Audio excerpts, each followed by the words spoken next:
आप सभी का बहुत बहुत स्वागत। आज एक बहुत महत्वपूर्ण विषय पर आपसे चर्चा करने के लिए मैं यहां उपस्थित हूं।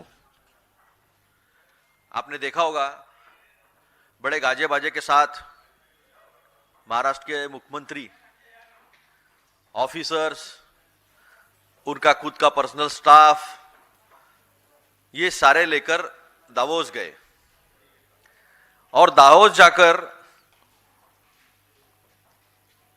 ये वो बता रहे हैं कि 30 लाख करोड़ का इन्वेस्टमेंट महाराष्ट्र में आने वाले दिनों में आने वाला है। ये वर्ल्ड इकोनॉमिक फोरम की कॉन्फ्रेंस प्रतिवर्ष होती है जनवरी में। अभी आप देखिए 2023-24 में 3,60,000 करोड़ की इन्वेस्टमेंट की बात आई थी जब एकनाथ शिंदे जी मुख्यमंत्री थे। उनको हटाकर फिर देवेंद्र फडणवीस जी मुख्यमंत्री बने। 2024-25 में 15 लाख करोड़ की इन्वेस्टमेंट की बात कही और अभी 30 लाख करोड़ की बात कही है। मुझे बताइए, पूरे भाजपा के खेमे में इतना इफिशिएंट, इतना कार्यक्षम मुख्यमंत्री या नेता भाजपा में कोई है क्या, जिसने पूरी राजनीति महाराष्ट्र की अपने हाथ में ले रखी है और अर्थनीति में भी उसके बराबर आज भारत में बीजेपी के पास कोई नहीं है। तो क्या ये प्रधानमंत्री बनने के लिए 30 लाख करोड़ बताए जा रहे हैं? क्या ये जो इन्वेस्टमेंट आई है उस इन्वेस्टमेंट के पीछे बिटवीन द लाइंस क्या है, यह बताया गया है? अगर 30 लाख करोड़ का इन्वेस्टमेंट आ रहा है और पिछले 3 साल में अगर देख लिया जाए तो करीब करीब 50 लाख करोड़ का इन्वेस्टमेंट आया है, जो which is equal to Maharashtra GDP. इसका मतलब यह है, इतने इफिशिएंट है ये कि महाराष्ट्र सरकार पे जो 10 लाख करोड़ का कर्जा है वो भी खत्म हो जाएगा। किसानों की कर्जा माफी करनी है वो भी हो जाएगी। और हमारी जो लाड़की बहना है, आप क्या लाडली कहते हैं, मराठी में लाड़की बहन कहते हैं, तो लाडली बहना जो है उसको भी 2100 रुपए दे देंगे। ये तो बताओ ना, योगी जी है इतने एफिशिएंट, मोदी जी है इतने एफिशिएंट, और बाकी के मुख्यमंत्री के नाम तो जो राजनीति में है एक्टिव उनको भी पता नहीं क्या नाम है। तो हमारे देवेंद्र कितने इफेक्टिव है, जो उन्होंने बताया है उस पर से आप समझ सकते हो। लेकिन कुछ सवाल कांग्रेस के हैं इसमें। अभी तक जो आपने एमओयूज किए हैं, एमओयूज है ये, मेमोरेंडम ऑफ अंडरस्टैंडिंग एक कागज का होता है, ऑफर लेटर होती है, तो कितने एमओयूज जो है वो कन्वर्ट होकर प्रोडक्शन शुरू हुआ है? आपने जितने रोजगार निर्माण की बात कही थी, कितने रोजगार निर्माण हुए हैं और कितने लोगों को आपने लैंड पार्सल दिया है? हमारा चौथा और अहम सवाल है जो मैं आपके माध्यम से उन्हें पूछना चाहूंगा कि कितनी कंपनीज जिनके साथ आपने एमओयू किया है लिस्टेड है, रजिस्टर्ड है?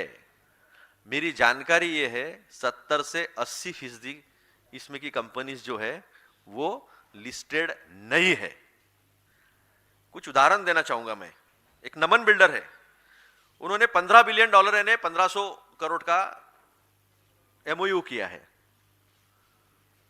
उनका नाम है हर्ष शाह। कैपेसिटी नहीं है उनकी, कैसे इंप्लीमेंट होगा? सौरभ बोरा है, उनका वर्थ है 4,500 करोड़ और उन्होंने एमओयू किया है 45,000 करोड़ का।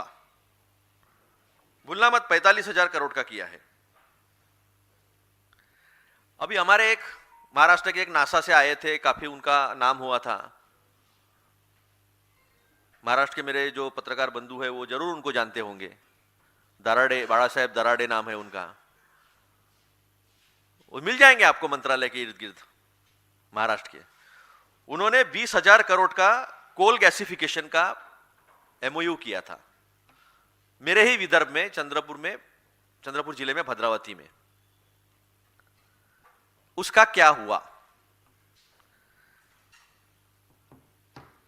मानगांव, कोंकण, यहां 2500 एकड़ जमीन दीघी पोर्ट में है, वो अब तक बेच नहीं पाए। मेरे विदर्भ में 1000 एकड़ का टेक्सटाइल पार्क, जो फ्लैगशिप प्रोजेक्ट है देवेंद्र फडणवीस जी का, वो 3 साल में कुछ नहीं कर पाए हैं। तो मेरा 5वां सवाल यह है कि क्या महाराष्ट्र के एमआईडीसी के पास, सिडको के पास और एमएमआरडीए के पास कितनी जमीन उपलब्ध है? महाराष्ट्र में उनकी खुद का नागपुर शहर स्मार्ट सिटी के प्रोजेक्ट में है, और मेरे सौभाग्य से मेरे घर के पास ही बन रही है वो स्मार्ट सिटी। अब मैं ढूंढ के परेशान हूं पिछले 10 साल से। आप चाहो तो आप आइए, मैं टाइगर सफारी भी ले जाऊंगा आपको वहां से, 6 सेंचुरीज है, शेर भी दिखा दूंगा। स्मार्ट सिटी दिखी तो सबको सफारी फ्री। वैसे तो हिंदुस्तान में कई स्मार्ट सिटी दिखाई नहीं देंगी। कंसेशन देने के नाम पर इलेक्ट्रिसिटी कंसेशन में ड्यूटी फ्री करते हैं सिर्फ। सबसे ज्यादा इलेक्ट्रिक टैरिफ वाला स्टेट महाराष्ट्र बनाकर रखा है, 16 रुपए तक है। आप देखिए, तमिलनाडु देखिए, आंध्र प्रदेश देखिए, कहीं पर भी कुछ नहीं है। तो यह सवाल है कि क्या आपके पास जमीन है? आपने जितने कॉन्ट्रैक्ट किए हैं उसमें लिस्टेड कंपनीज कितनी है? कितनों को आज तक अपने लैंड दी है, प्रोडक्शन शुरू हुआ है, कितने रोजगार निर्माण हुए हैं? वैसे दुनिया में एक ऐसा उद्योगपति है जो सबसे अमीर है लेकिन जो सबसे कम रोजगार पैदा करता है, उसका नाम है गौतम अदानी। उसको सब दे रहे, गढ़चिरौली का दे दिया, सब हसदेव जंगल का भी दे दिया। तो हमारे महाराष्ट्र में मैग्नेटिक महाराष्ट्र नाम का एक प्रोग्राम 2018 में हुआ था, फरवरी में। उसमें भी 16 लाख करोड़ का इन्वेस्टमेंट आया था, तो 50 में 16 और जोड़ दो, 66 लाख करोड़ हो जाते हैं। 8 लाख रोजगार निर्माण होने वाला था। अकेले पूना में 32 लाख किसानों के बच्चे public service commission, Maharashtra public service commission और वो बाकी एग्जाम्स जो है उसकी तैयारी कर रहे हैं। हर साल कोई ना कोई मोर्चा वो लोग करते हैं, रोजगार क्यों पैदा नहीं हो पाया है? तो ये झूठ क्यों? हमारे दावोस में जाने के खिलाफ नहीं है हम। उद्योग लाना चाहिए, बिल्कुल लाना चाहिए, लेकिन ये झूठ फरेब क्यों परोसा जाता है और ये झूठ क्यों बोला जाता है? और 2 साल में 3 लाख करोड़ से आप 30 लाख करोड़ तक पहुंच गए, तो वो दिखता क्यों नहीं है जमीन पर? मैग्नेटिक महाराष्ट्र का क्या हुआ? उसमें जो प्रोजेक्ट आए हैं उनको लैंड पार्सल मिला क्या? उन्होंने प्रोडक्शन शुरू किया क्या? तो इसका सवाल जो है वो कुछ भी नहीं है। मेरे पास ऐसे बहुत उदाहरण है। मेरे पास ये चार्ट है, इस चार्ट में आप देखोगे तो अभी तक जमीन नहीं मिली है। एक एक पन्ना दिखाता हूं मैं आपको, मराठी में लिखा हुआ है, आप ट्रांसलेट कर सकते हो। प्रलंबित यानी अब तक मिली नहीं, अब तक मिली नहीं, मिलेगी, जमीन मिलेगी, जमीन मिलेगी।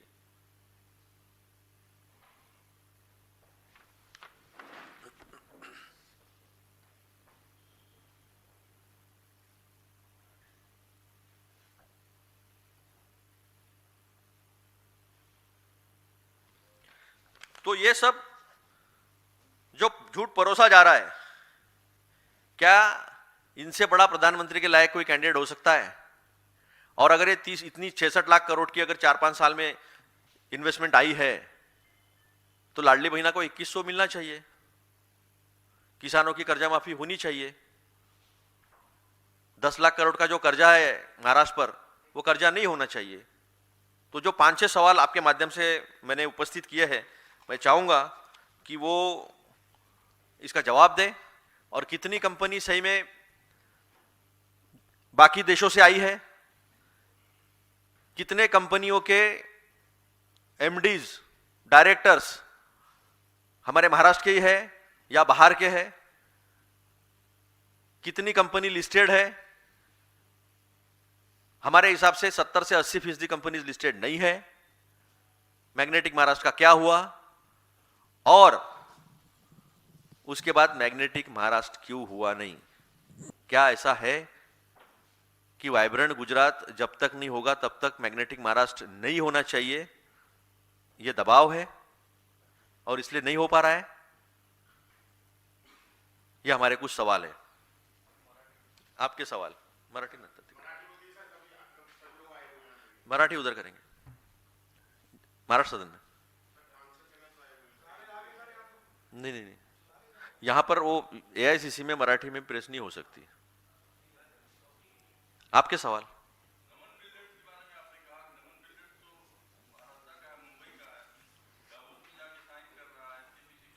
नहीं ठीक है, वो डावोस में जाके साइन करे, न्यूयॉर्क में जाके साइन करे, हमें इन्वेस्टमेंट दिखाओ। क्या उन्होंने 1500 करोड़ का आपके साथ एमओयू किया है? क्या उनकी आर्थिक स्थिति वो है? क्या वो रजिस्टर्ड है? हमें ये बताएं। एक सुयश अग्रवाल जी है, उन्होंने 100 करोड़ की उनकी कैपेसिटी है और 4000 करोड़ का उन्होंने एमओयू किया है, कंपनी रजिस्टर्ड नहीं है। देवेंद्र फडणवीस जी का कहना यह है कि जो इंटरव्यू उन्होंने एक चैनल को दिया उसमें उन्होंने कहा है कि 60% एफडीआई बाहर से आता, इसलिए हमें डावोस में आके एग्रीमेंट करना पड़ता है। वैसे तो हर हफ्ते कैबिनेट मीटिंग में लोढ़ा जी, मंगल प्रभात जी बाजू में ही बैठते हैं, तो वो वहां जाकर करे नहीं करे, फायदा हो देश को, महाराष्ट्र को फायदा हो, महाराष्ट्र इकोनॉमिक इंजन है देश का, लेकिन ये फरेब क्यों? ये सवालों के जवाब दें। सर, इस सब्जेक्ट से अलग मेरा सवाल है। कल मनरेगा कार्यक्रम में राहुल गांधी की तस्वीर आई थी। शिवराज सिंह चौहान का एक ट्वीट है, उन्होंने कहा है कि जिस वक्त मनरेगा बिल संसद में पारित हो रहा था, पूरा देश देख रहा था और राहुल गांधी जो है विदेश के दौरे पे भ्रमण कर रहे थे, और यही कारण है कि राहुल गांधी और कांग्रेस पार्टी का पतन हो रहा है कि उनको चीजें पता नहीं होती और इस तरह का ढोंग जो है वो कांग्रेस पार्टी करती है। उन्होंने ट्वीट करके मैं आज केवल और केवल दावोस में जो खिलवाड़ हुआ है, जो झूठ फरेब परोसा गया है, उसकी ही बात करूंगा। इसके बारे में बाद में बात करेंगे। शिवराज सिंह का सच्चाई जो है वो कैग ने रख दी है सामने। मेरा सवाल ये आपसे कि जैसा आपने कहा कि महाराष्ट्र में बिजली सबसे ज्यादा महंगी है, 16 रुपए का शायद आपने जिक्र किया। 12 से 16 रुपए। 12 से 16 रुपए वो कंजम्पशन के हिसाब से होता है, कंजम्पशन नहीं। तो लेकिन ये बिजली दर जो है वो आपने डोमेस्टिक की बताई है या कॉमर्शियल बताई है? क्यों, अगर इतनी महंगी बिजली है। जब मैं इंडस्ट्री की बात करूं तो वो कमर्शियल और इंडस्ट्रियल होता है। कॉमर्शियल इंडस्ट्रियल है। इसमें दो टाइप का होता है, कमर्शियल इंडस्ट्रियल होता है, एग्रीकल्चर होता है, और एक होता है डोमेस्टिक। मैं यहाँ समझना चाहता हूँ, आपके माध्यम से समझना चाहता हूँ कि बिजली जो है हर व्यक्ति की नेसेसिटी है, और ये हमको और आपको सबको पता है कि पूरे देश को कि अडानी की बिजली बांग्लादेश में भी जा रही है। तो क्या बांग्लादेश में उन्हीं अडानी की बिजली सस्ती मिल रही है हमारे मुंबई के लोगों की तुलना में? सबसे ज्यादा महंगी, मैं इंडस्ट्री की बात कर रहा हूं। हाँ। तो इंडस्ट्री की बात यह है कि इंडस्ट्री को सबसे महंगी बिजली जो है वो महाराष्ट्र में मिल रही है। महाराष्ट्र में ग्रीन इनिशिएटिव काफी बड़ी बात हुई है, लेकिन इंप्लीमेंट हुआ क्या? दिसंबर 2026 तक 16,000 मेगावाट प्रोडक्शन हो जाना चाहिए था, अब तक 3,000 भी नहीं हुआ है। एचवीडीएस के पॉलिसी का क्या हुआ है? कुछ भी नहीं हो पा रहा है। तो बातें तो बड़ी बड़ी हो रही है, और बिजली जैसे व्यक्ति की जरूरत है, सबसे बड़ी जरूरत इंडस्ट्री की है। बिजली के बिना तो इंडस्ट्री खड़ी हो ही नहीं सकती। तो यह सच्चाई है।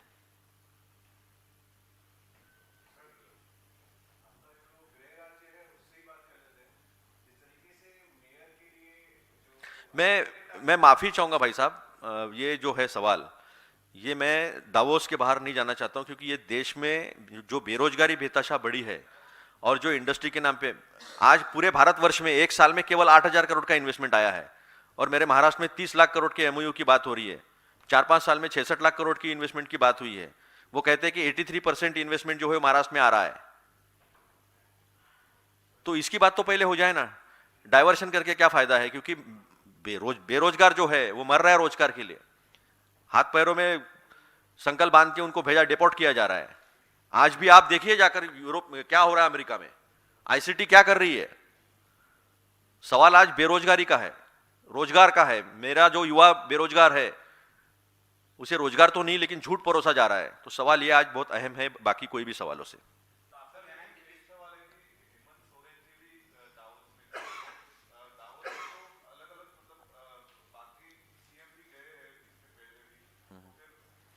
देखो, लाइफ साइंसेस की पॉलिसी जाके तेलंगाना गवर्नमेंट वहां डिक्लेयर करती है।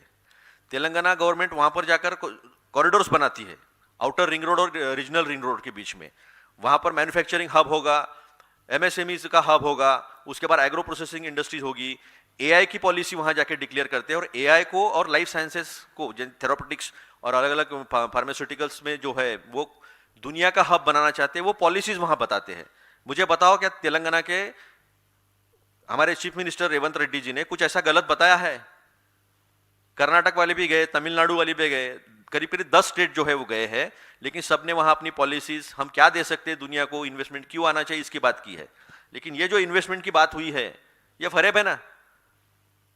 कोल गैसिफिकेशन का प्लांट क्यों नहीं लगा अब तक? कौन सा प्लांट लगा है? मेरे यहां किसानों की जमीन 1.25 करोड़ 1.5 करोड़ एकड़ की जमीन 25,000 में इनको दी है रामदेव बाबा जी को, अब तक वो प्लांट शुरू नहीं हुआ है। फैक्ट है, नागपुर के मिहान में। तो आपके पास लैंड कितनी है, आपने लैंड कितनी दी है, कितना प्रोडक्शन शुरू हुआ है, सवाल ये है। आप देखिए तेलंगाना ने वहां पर जाकर क्या बात किया है। पॉलिसी रखी है उन्होंने रखा है कि ये हमारे जोन्स होंगे, हम ये देंगे। छोटी इकोनॉमी है महाराष्ट्र के सामने, उनका जीडीपी 3.5 लाख करोड़ का है, हमारा जीडीपी 50 लाख करोड़ का है, लेकिन उन्होंने पॉलिसी दी है। हमारे पुणे से उद्योग जा रहे हैं बाहर वापस। ये तो खुद डिप्टी सीएम अजित पवार ने कहा वाटोळं झालं, सब खत्म हो रहा है। तो ये सवाल है। अभी किसी भी फिगर पर भरोसा करना यानी अपने आप को धोखा देना है। आईएमएफ ने खुद कहा कि ये सी ग्रेड में है, यानी आप फ्रॉड अकाउंटिंग करते हो। आपका रियल जीडीपी और नॉमिनल जीडीपी में कितना अंतर है? 7.4 और 10.5 to 11%, लेकिन आपका इन्फ्लेशन कितना है? 0.74%। ये भी मैच नहीं होता है। आपका कोर सेक्टर केवल 3.7% से ग्रो कर रहा है, आपके यहाँ प्राइवेट इन्वेस्टमेंट नहीं आ रही है, लेकिन इकोनॉमी 7.4% से ग्रो कर रही है। कैसे भरोसा करोगे? तो आप मुझे जो पूछ रहे हो वो जमाना गया कि आंकड़े मिलते थे, चर्चा होती थी, मीडिया दिन भर। अगर 91 रुपये हुआ है, 58 रुपये में अगर हम आईसीयू में थे, तो 91 रुपये में तो घाट पे पहुंच गए हम। तो हम तब चर्चा करेंगे जब एक आध बैंक डूब जाएगी। तो सवाल इकोनॉमी को लेकर बहुत गंभीर है, सवाल रोजगार पैदा करने पर बहुत गंभीर है, और आप चिढ़ा रहे हो युवाओं को, बेरोजगार युवाओं को। इतना कुछ हो रहा है और सामने कुछ दिख नहीं रहा होते हुए। गवर्नमेंट जॉब्स नहीं निकल रहे, बेतहाशा फ्रॉड हो रहे, और रोजगार कुछ नहीं आ रहा है, और दवोस में जाके आप 30 लाख करोड़ की धौस दे रहे हो। तो इनसे एफिशिएंट कोई प्राइम है क्या? प्राइम मिनिस्टर लग के लायक कैंडिडेट देवेंद्र फडणवीस से देखिए आप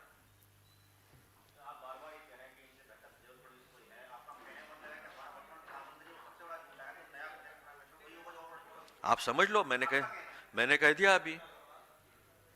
मैं देखिए, इस देश में एक मुख्यमंत्री है योगी जी, उन्होंने कहा मणिकर्णिका घाट में एआई का झूठ बता रहे। कल हमारे महाराष्ट्र के लोग पहुंच गए, धनगर समाज के, वहां नाव से पहुंच गए और दिखा दिया, उन्होंने लाइव कर दिया। Thank you. He was in Kerala today and he has attacked the Congress party, saying that it should be named as MMC, which is Muslim League Maoist Party. What's your response to that? See, I will stick to Davos only. I will stick to investment thing only. नहीं, ठीक है, it's fine. It's fine. उन्होंने महाराष्ट्र में MIM के साथ गठबंधन किया है, वो पूछ लेना उनको।